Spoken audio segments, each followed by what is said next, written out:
चले now we back to our क्या कहते हैं एनवायरमेंट प्रोटेक्शन एक्ट क्लास, ठीक है। और my dear BCom credit student, मैं उम्मीद करती हूँ कि आप सभी मेरी वीडियो देख रहे होंगे, और अगर आप लोगों को कोई भी वीडियो में रिगार्डिंग कोई भी प्रॉब्लम है तो प्लीज मुझसे डिस्कस करें। आप लोग डिस्कस करेंगे तो ही मुझे पता चलेगा कि मैं कैसा पढ़ा रही हूँ, क्योंकि देखिए टीचर को तभी पता चलता है कि वो अच्छा पढ़ा रहा है बुरा पढ़ा रहा है जब उसको स्टूडेंट फीडबैक देते हैं। और अगर आप फीडबैक नहीं देंगे तो हाउ डू आई नो कि मैं कैसा पढ़ा रही हूँ। तो प्लीज मुझे फीडबैक या तो जूम क्लास पर दें, ठीक है, या फिर आप मुझे व्हाट्सएप कर सकते हैं। आप जैसे भी चाहें वैसे आप अपना जैसे भी आपको सही लगे, ठीक है ना।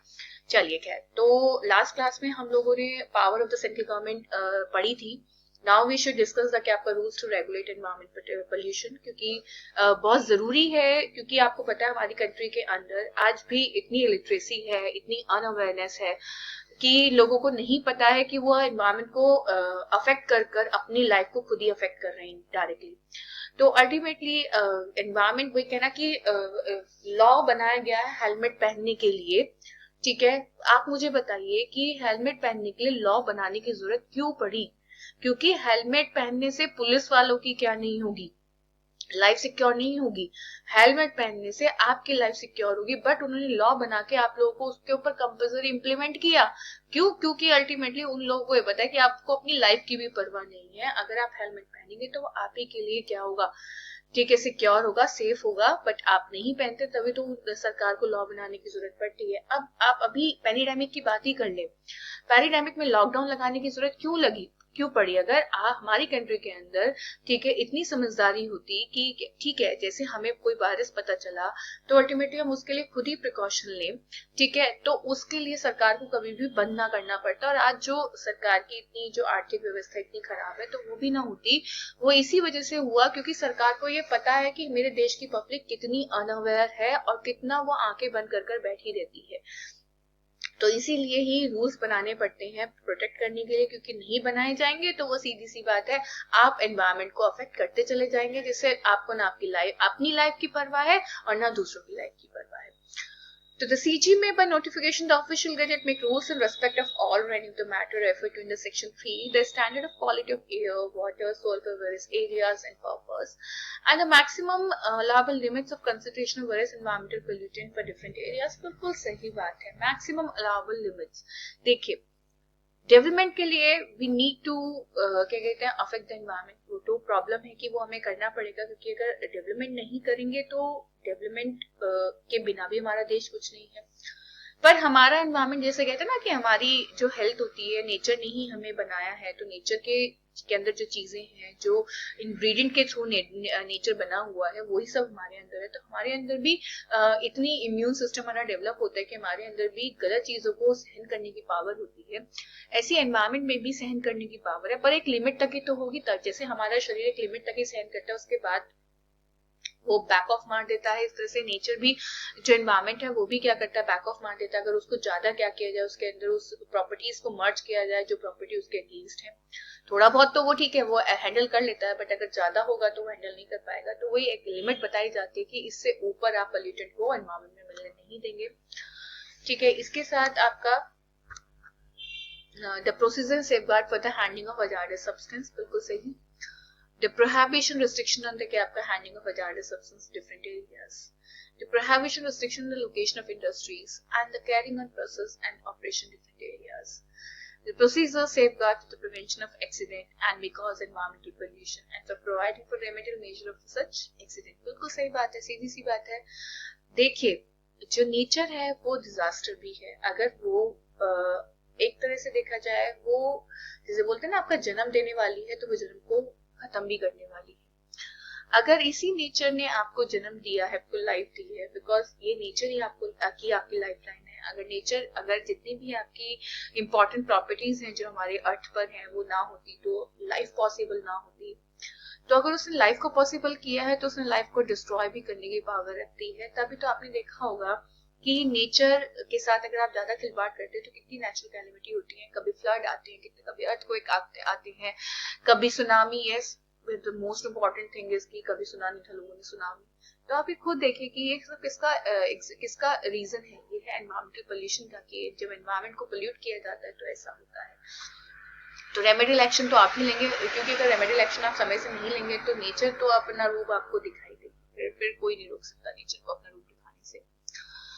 तो basically prevention, control and abatement of environmental pollution, ये भी this is a very important topic. In the person carrying on industry operation not to allow emission and discharge of environmental pollution in excess of the standard. जितनी भी industry हैं जो basically certificate लेकर जाती हैं, उनके लिए बहुत जरूरी हो जाता है इस बात को देखना कि आप इससे ऊपर एमिशन को क्या नहीं करेंगे, एनवायरमेंट में डिस्चार्ज नहीं करेंगे, क्योंकि अगर आप इससे ऊपर करेंगे तो आपकी फैक्ट्री पे ही ताला लगा दिया जाएगा। Person handling hazardous substance to comply with process safeguard, बिल्कुल सही बात है कि जब आप किसी भी लाइसेंस लेने जाते हैं तो उससे पहले ही आपको बता दिया जाता है कि you should follow this safeguards. Furnishing of information to authorities and agencies in certain cases, powers of entry and inspection, power to take sample and procedure, बिल्कुल सही बात है कि इंस्पेक्टर के पास पूरी पावर होती है आपके सैंपल्स वगैरह लेने की, आपके फैक्ट्री के अंदर जो भी आप एमिशन डिस्चार्ज कर रहे हैं, और कल अगर आप देने से मना कर देते हैं तो वो आपके अगेंस्ट क्या कर सकता है, इंक्वायरी कर सकते हैं, इंस्पेक्शन कर सकते हैं, सब उसके पास पावर होती है। एनवायरमेंटल लेबोरेटरीज, बिल्कुल सही बात है, एनवायरमेंटल लेबोरेटरीज भी सेटअप की जाती है किसके द्वारा, सीजी के द्वारा। अब वो लेबोरेटरी वो खुद सेटअप करे या कि जो पुरानी बनी हुई लेबोरेटरी को रिकॉग्नाइज करे, डिपेंड्स ऑन द कि आपका सीजी विश, उसको आप क्या नहीं कर सकते, नहीं रख सकते। इसके अलावा environmental laboratories you can see the address of the कि आपका all the central laboratories, Maharashtra pollution control board, the भवन, 5th फ्लोर, ये सब देखो एड्रेस मैंने दिया है आप लोगों को, यू कैन सी इस सब जगह की। कभी भी आप अगर आपको ऐसा लगता है कि केवल ये किताबी बातें हैं तो देयर इज आपका गिवन एग्जांपल कि आप देख सकते हैं सारी की सारी लेबोरेटरीज हैं। इसके अलावा qualification of the government analyst, बिल्कुल सही बात है कि ऐसा नहीं है कि कोई भी बंदा आकर कभी भी एनवायरमेंटल इन्वेस्टिगेशन टेस्टिंग कर सकते हैं, नहीं, देयर इज क्या आपका क्राइटेरिया बता क्या आपका एनालिस्ट कि if you want to be क्या आपका एनालिस्ट तो यू हैविंग अ क्या आपका दिस क्या आपका qualification. Graduate in science from a Kappa recognized university with a 5-year experience in laboratory engaged in environmental investigation, testing, analysis. Postgraduate in science and graduate in engineering or graduate in medicine and equivalent with a 2-year experience in a laboratory engaged in environmental investigation, testing, analysis. Postgraduate in environmental science from a recognized university with a 2-year experience in laboratory engaged in environmental investigation, testing, analysis. ठीक है।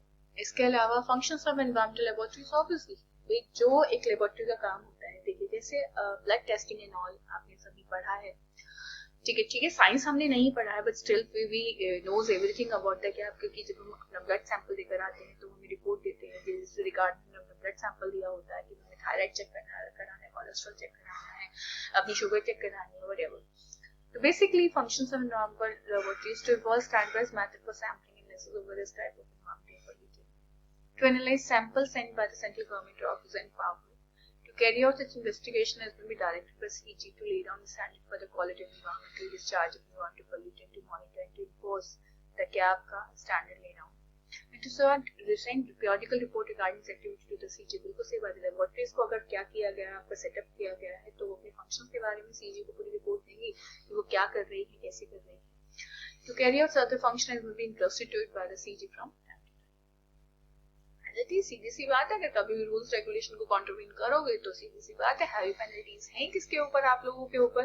तो कभी भी भूलकर भी law को taken of granted ना लें, क्योंकि लॉ को टेकन ऑफ ग्रांटेड लेने का मतलब होगा कि आप लोग अपने साथ ही क्या कर रहे हैं, गलत कर रहे हैं।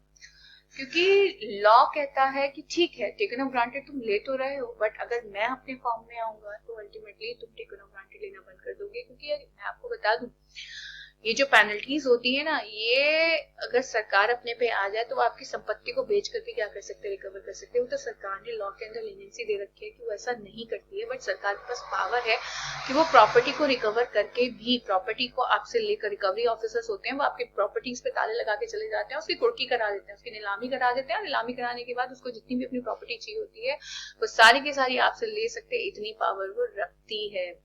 तो बेटर है कि लॉ को कंप्लाई करें, लॉ को फॉलो करें। लॉ फॉलो नहीं करेंगे तो आप उस काम को ही ना करें जिसके रिगार्डिंग आप लॉ फॉलो नहीं कर सकते। ठीक है, तो इसी के साथ ही मेरे बच्चों हम इस क्लास को खत्म करते हैं। जो पेनल्टी प्रोविजंस हैं we should discuss in the आपका नेक्स्ट क्लास, ठीक है ना। चलिए ठीक है, okay, bye bye guys, take care. And अभी भी मैं दोबारा बोलूंगी, if you having any query regarding any topic, ठीक है, तो you should discuss with me in the आपका जूम क्लास। ठीक है, इसके साथ ही हम लोग अपनी क्लास को ऊपर, चलिए okay, bye guys, take care.